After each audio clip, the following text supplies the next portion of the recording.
అడుగుతారు కృష్ణుడు ఏం చెప్తాడు అంటే, నువ్వెవరు, నువ్వు నేను అనుకుంటున్నావు, నా వాళ్ళు అనుకుంటున్నావు కాబట్టి నువ్వు భయపడుతున్నావు, కానీ నువ్వు పనిష్ చేయకుంటే అధర్మం చేసి వాడికి పనిష్మెంట్ చేయలేడు వాళ్ళు ఉన్నారనుకుంటున్నావా అనేసి ఫస్ట్ మొదటి జ్ఞానం మనకు అక్కడ చెప్తారనమాట. దేహేస్తి మాంసరుధిరే బిమతిం త్యజత్వం అంటే నువ్వెవరు, వాసాంసి జీర్ణాన్ని యథావ్యహాయ నైనం చిందంతి శస్త్రాన్ని. ఈ శ్లోకాలు మనం గనక చూస్తే సెకండ్ చాప్టర్లో, you are not this body.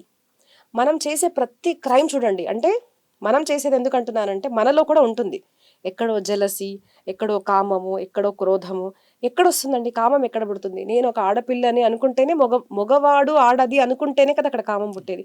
లేదు అంటే నాకు చిన్న కారు ఉంది, 5 lakhs కారు ఉంది, తన దగ్గర 50 lakhs కారు ఉంది అనుకుంటేనే కదా. సో భేదం ఎలా చూస్తున్నాం మనము అంటే, నేను శరీరం అనుకుంటేనే, కానీ నువ్వు ఈ శరీరం కాదు. భయం ఎలా పుడుతుంది? నేను బతకాలనుకుంటున్నాను, సో చనిపోతావు. అరే నువ్వు చనిపోవని చెప్తున్నాడు కృష్ణ.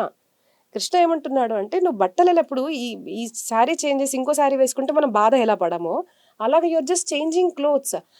ఆ స్థిరత్వం, జ్ఞాన స్థిరత్వం దాకా నువ్వు రా అని మొదట మన జ్ఞానం చూడండి ఎలా ఉంది. భగవంతుడు ఏం చెప్తున్నాడు అంటే, you are not this body, you are soul అని చెప్తున్నాడు. అక్కడి నుంచి మన జ్ఞానం ప్రారంభమవుతుంది.